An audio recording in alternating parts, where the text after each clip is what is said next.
Hello, everybody. This is the Adventist Clarity Project, where we seek to clarify important themes, doctrines, and institutions within the Seventh-day Adventist Church.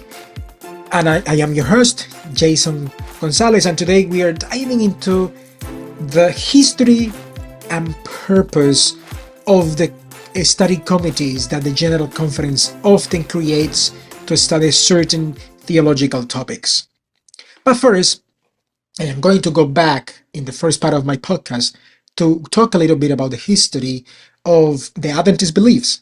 Because in our first podcast, I was sharing a little bit of that, but today I want to clarify and I want to expand on that idea to make it sure that we are the most accurate possible. And of course, I'm going to have mistakes. And if you feel like I am saying something which is inaccurate, either in information or a date, just please let me know in the comments so that I can make corrections on that. And yeah, with that, we will start sharing a little bit of the history of the Adventist beliefs. And with that, let me just begin with the history of the SDA beliefs, which again I shared last time. So I will just make reference here to how those Adventists began to be, um, those beliefs, sorry, began to be part of the Adventist movement. All right, so everything began in 1854, and that's the first time that there are at least five statements are what the Adventist Review is preaching or teaching in those days. So remember, the Adventist Church up to this point, before 1963 and in this era, it's mainly happening in one publication, right? So there are people in different places, especially in the northeast of the United States, but especially the Adventist Review is that publication where everything happens. Let's think about the Adventist Review as the Facebook page of the Adventist Church of the time where all members are and everybody has the chance to not only read but also questions, and so the Adventist Review is that. So in 1854 there were the first five statements that were titled Leading Doctrines Taught by the Review, right? That was in 1854. Then if we go a little bit forward until 1872, we have, and this is what I said last time, this is the first time that Uriah Smith, the editor of the review, is what he called a declaration of the fundamental principles taught and practiced by the Seventh-day Adventist in a separate track. And it includes 25, go quickly to 1931, which list of 22 beliefs, now a little bit less, published in the yearbook of the Seventh-day Adventists, which began to be published early in the history of the movement.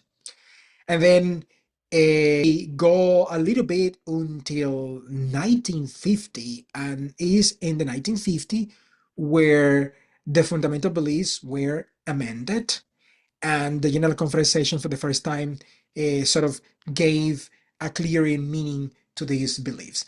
But the work continued, and in 1975, and this is what I said last time, there was a lengthy revision process by Kniva, or sorry, Dukan Eva, and he was the one that led this effort to draft a clearer sort of exposition of the Adventist beliefs, and he was leading this group with others like Richard Hamill and others.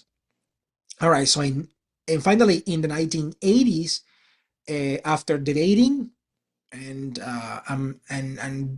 the church felt that it was ready to vote in the General Conference in 1980, and that was the GC session where those 27 fundamental beliefs were voted as official beliefs of the Adventist Church.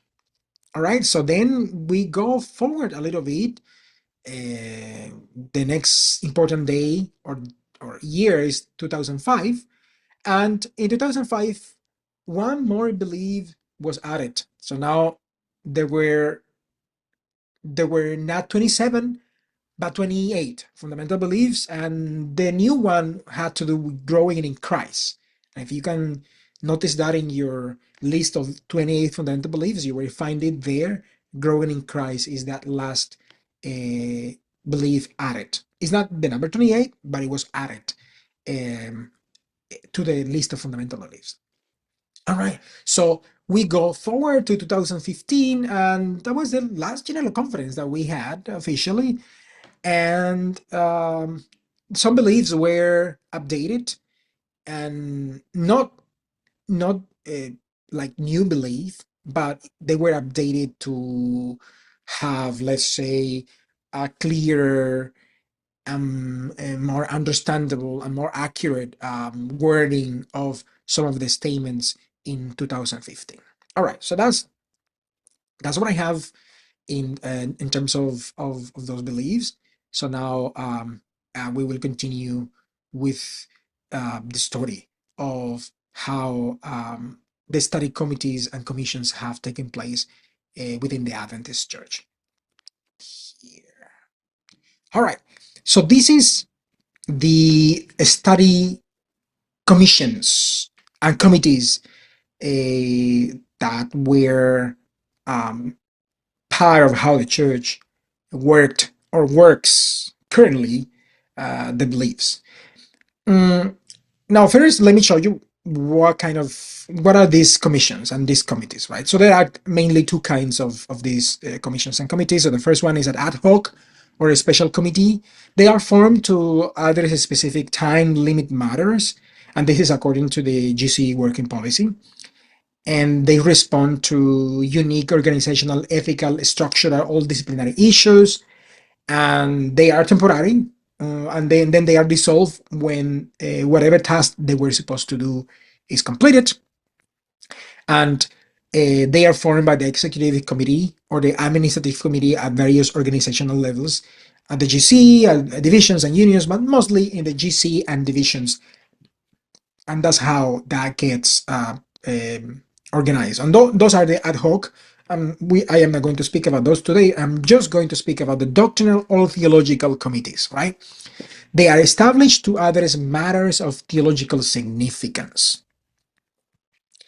And they are meant to respond to those theological controversies that they arise within the church, and that is why we have these committees. So the Biblical Research Institute committee is a permanent one, and essentially these are the Biblical Research Institute people at the General Conference, what we spoke last time.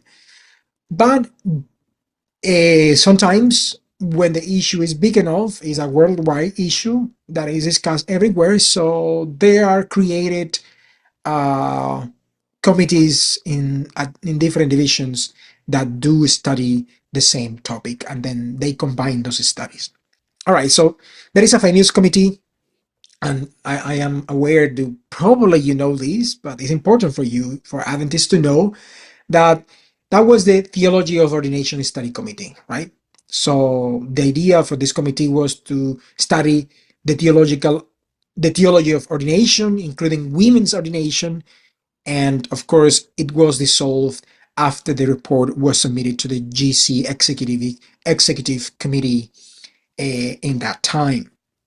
So, and I am going to just show you a bunch of these committees, right, or these commissions. I have a list here. Not all of them were official. Not all of them were official, right?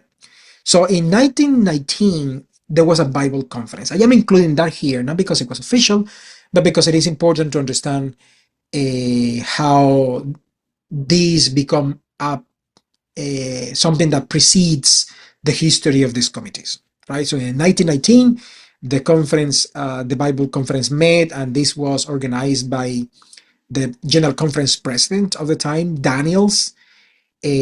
President Daniels organized this committee, or this Bible conference, and during that Bible conference there were different issues discussed. Not everybody was invited to this. This was again unofficial, but there were teachers, there were church administrators, and some pastors, and so this was in 1919, and there were issues discussed as the authority and interpretation of Ellen G. White writings, biblical hermeneutics, right? The nature of inspiration, and Christology and atonement. And of course, when it comes, for example, to the authority of an interpretation of Ellen G. White, there were questions being answered like, is her inspiration verbal or thought based? How should her writings be used in doctrinal development? So that was a very interesting topic at the time. And I have to say that although the report of this committee was literally shelved and kept away from the public, it was discovered. I don't remember the day now, or discovered, no, it was just found in the archives in the General Conference. The report of that committee were studied, and this committee was studied at length by Michael Campbell in his book 1919 Bible Conference. So if you want to check a little bit of that, it would be good for you to read that book. Very interesting, and it shows the challenges that the church was facing with some of its doctrines and teachings, especially when it came to the authority and interpretation of Ellen G. White writings, right? So, uh, what should be her role when it comes to developing our doctrine, right? And what kind of inspiration does Ellen G. White had?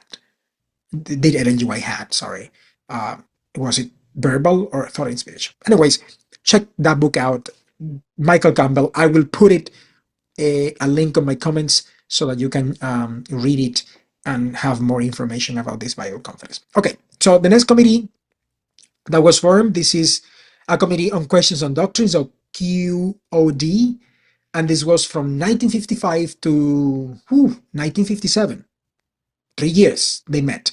And this was an interesting one because this was not all Adventist theologians. These were a group of Adventist theologians meeting with Walter Martin Barnhouse. I don't remember his first name, but anyway, there were evangelicals who wanted to know if the Seventh-day Adventist Church was or could be considered a Christian church. Very interesting. Check it out. And there was a publication, very important publication, and I will show you here. I will have it in my screen for you here in my camera. This is what was, some of you may know about this. This is the Questions on Doctrines. It was a publication done as a result of those conversations with these evangelicals. And this was essentially how Adventists responded to the questions, and if the idea was, were the Adventists Christians? So this was a sort of like a way to answer those questions, and there were some um, measures taken by those evangelicals that were listening to that committee. All right, so the next one is, and although I have a mismatch here, is the 1952 Bible Conference, and I won't talk about this too much, but I will just go to the Sanctuary Review Committee. And this began in the 1980s with essentially Desmond Ford publication of a paper where he wanted to sort of challenge a little bit, not only challenge, but bring a little bit of what he thought the doctrine of the sanctuary needed. And so there were a lot of discussion surrounding this Bible conference, and as a result, a Sanctuary Review Committee in 1980 was formed, right? And even as a result of that, further studies continued, and it was post 1980, and that was the Daniel and Revelation Study Committee, or DARCOM, that were part of sort of the sequel to the Sanctuary Review Committee. And I have a book here. This is part of that Daniel and Revelation Study Committee publications after this committee finished. This is what they published. Not only this book, but there were many others. This was a symposium, I think, on Daniel and Revelation and different others that I don't have right now, but this is one of them. All right. So let's go to a bunch of those who were related to mainly one issue, which, interestingly enough, we don't have an answer yet, and is the role of women in the church. Essentially, women can women be pastor, right? So this is an old conversation within the Adventist Church, and you can notice here that there were different committees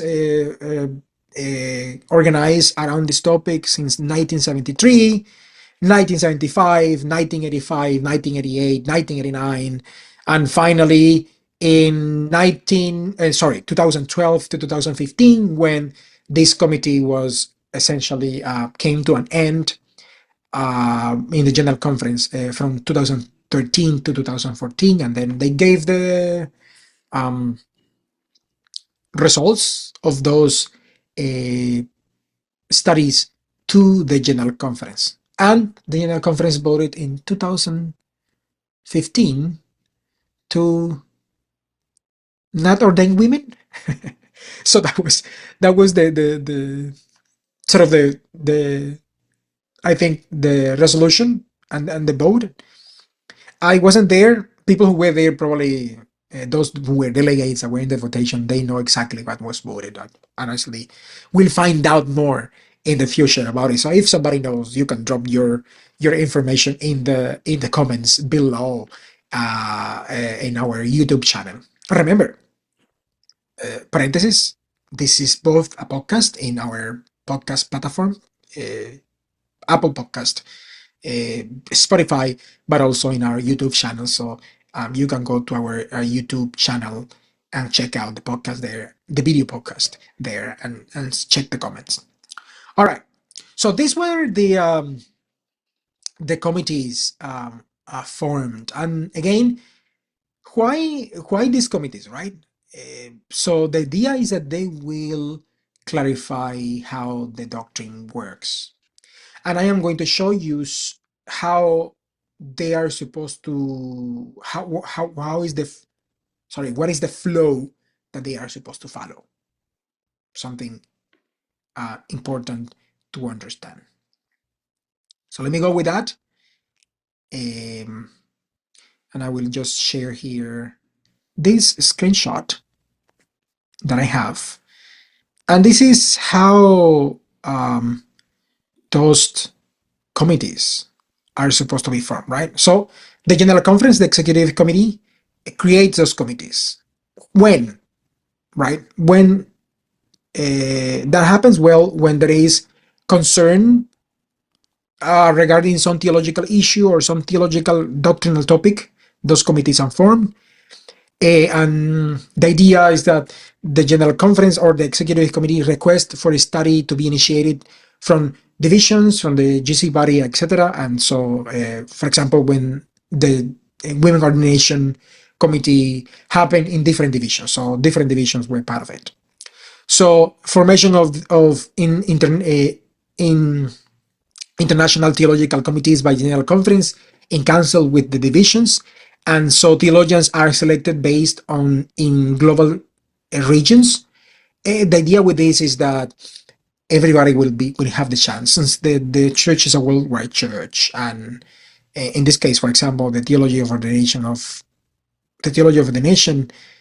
whether women could be ordained or not, to avoid, probably that was the idea, to avoid that there was difference in cultures.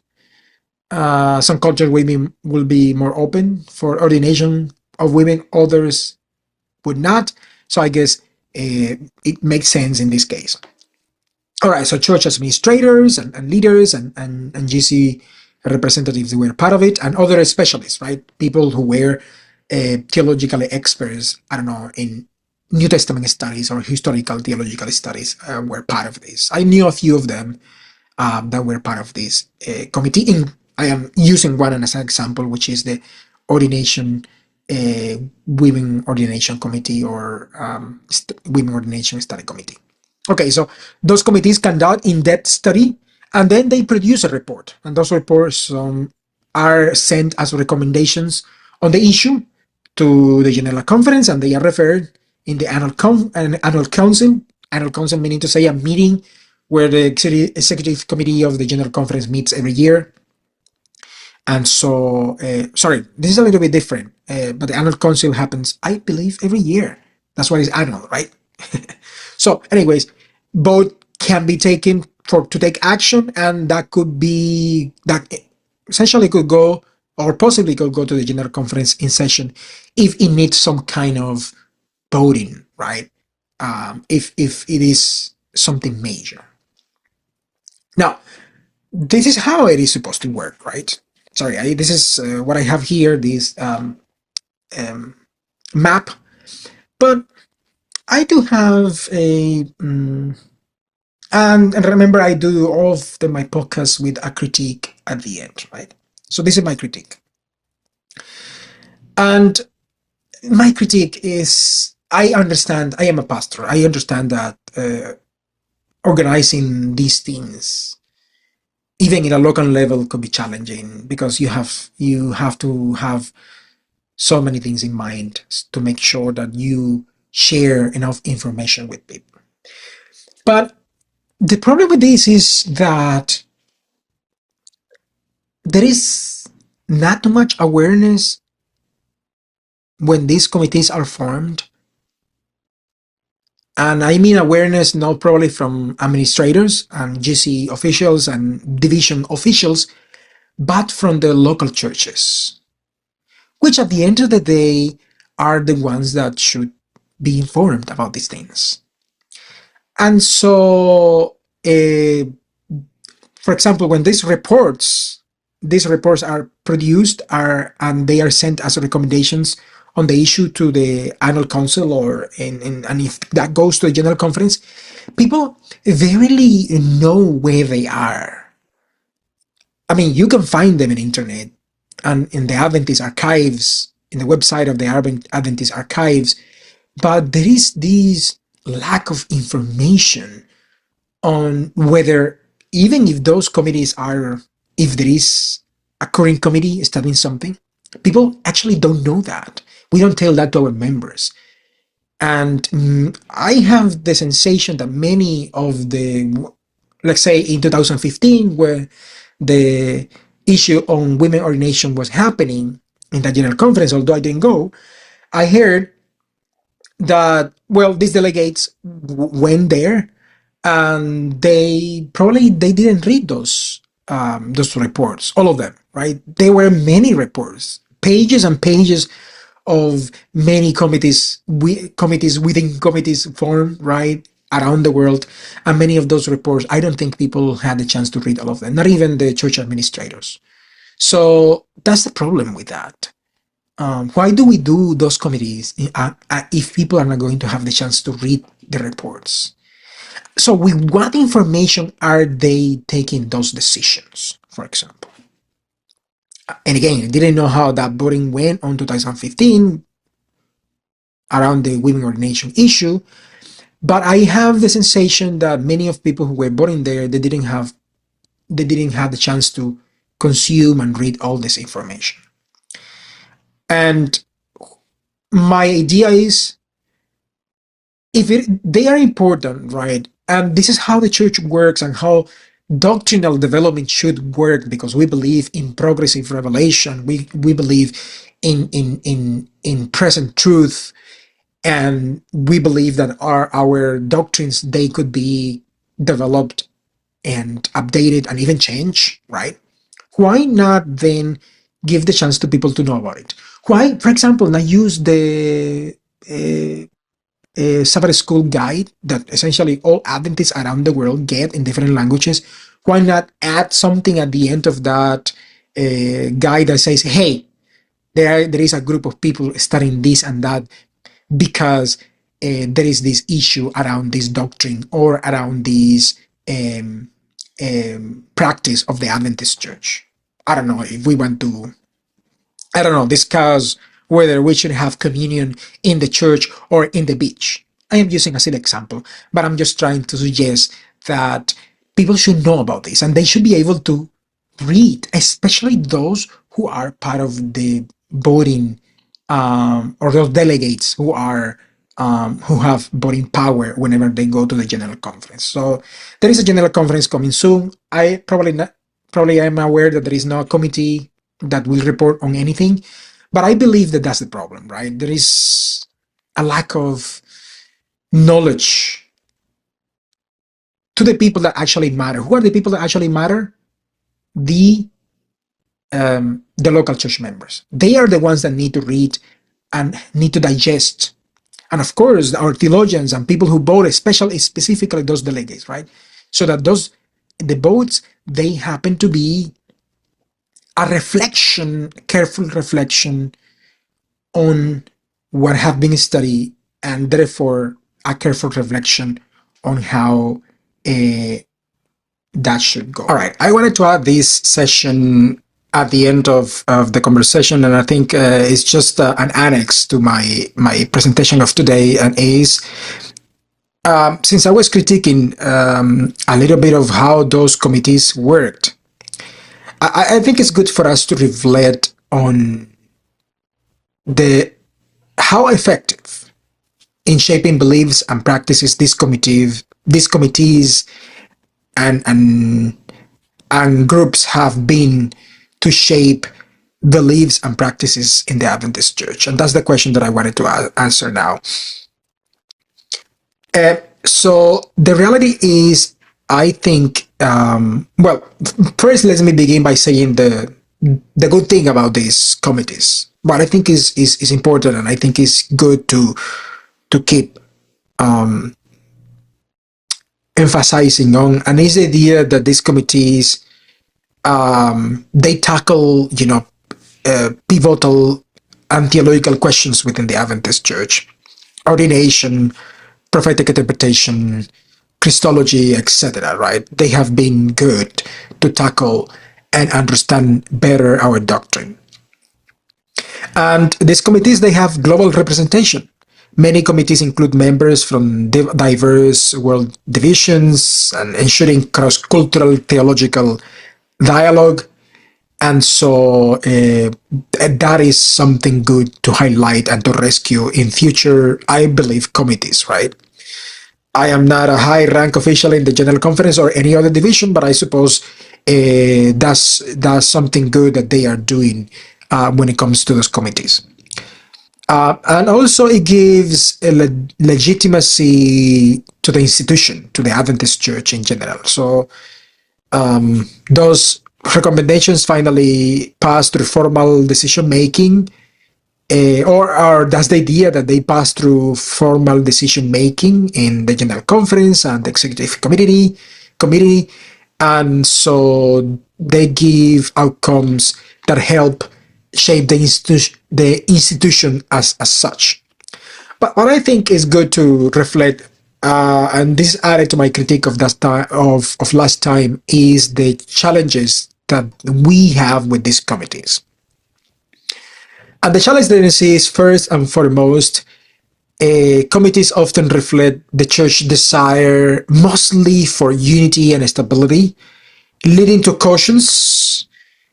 And so when the challenges are incremental, we notice that these committees are very cautious, right? They do not produce that much change, even when the change is needed, possibly, right?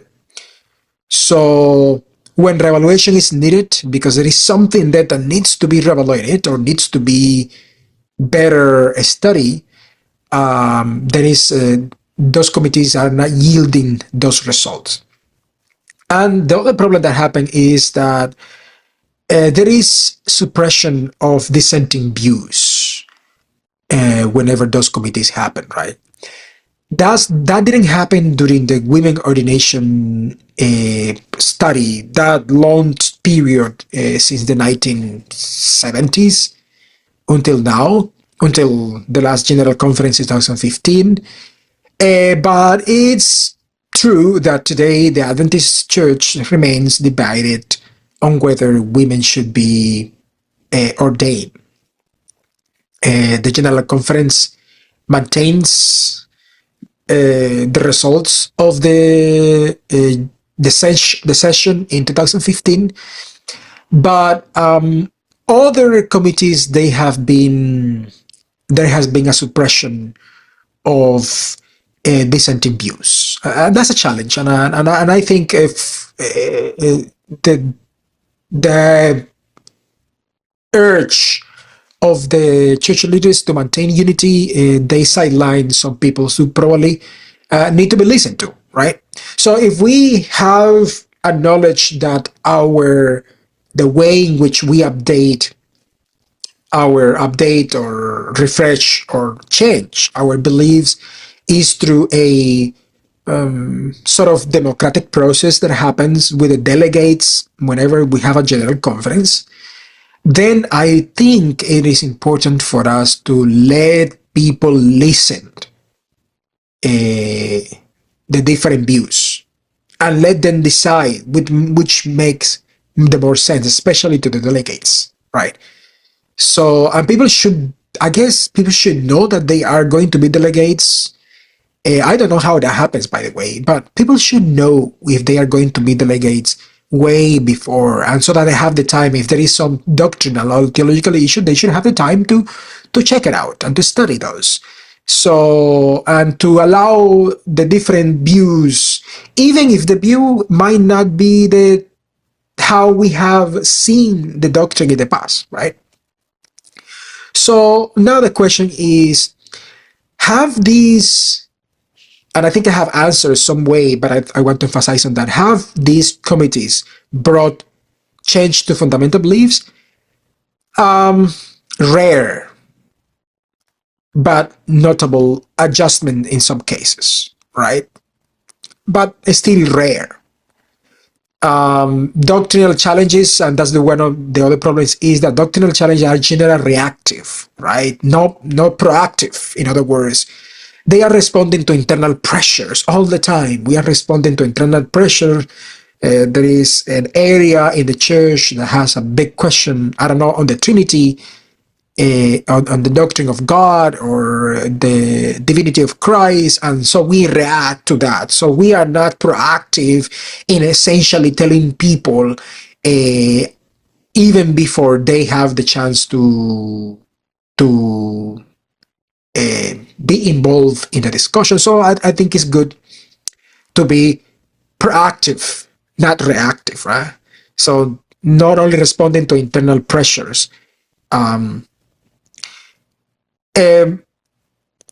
So that is important. And the other problem that I see is the durability of foundational doctrines, right? So the 28 fundamental beliefs, they have proven to be resilient. They are not designed, and we read that clearly from our first podcast, and how the Adventist Church sees beliefs. Beliefs are not designed to be static. They are designed to be moving like a growing child who has more maturity and can face the life better. But they have remained mostly static, I would say. Committees rarely change their substance. So most doctrinal shifts occur to reinterpretation of or language revision, right? But not redefinition. And I wonder if there is the need of redefinition of some of those beliefs. I'm not talking about, right, the idea of this podcast, at least for today, is not talking about if there is a need to redefine some doctrines, some beliefs. But I think we have done so many of these committees, and substantial change hasn't come. And if that change has happened in the mind of those who have been studying those things, the general public doesn't know. The normal Adventist in a local church doesn't know. Probably they know what other famous Adventist speakers know and preach, Stephen Moore, Doug Batchelor, and so on and so forth, right? I don't know, Mark Finley, for that matter, right? But people do not have the chance to read and listen to the results of the reports. So the other problem that I see is, although I think the design for these committees, they are meant to be transparent, they haven't been so transparent at the end of the day, right? So committees like ADCOM, for example, typically they were closed sessions with little direct lay participation. So they were not involved in listening or saying something. So many church members remain unaware of committees' discussions unless decisions become controversial or are presented through official church media. Rarely that happens, right? We don't see the Adventist Review, that's the official one of our official magazines. We rarely see they are reporting on the controversy and saying that something is happening. So I suppose they should be used better in that sense.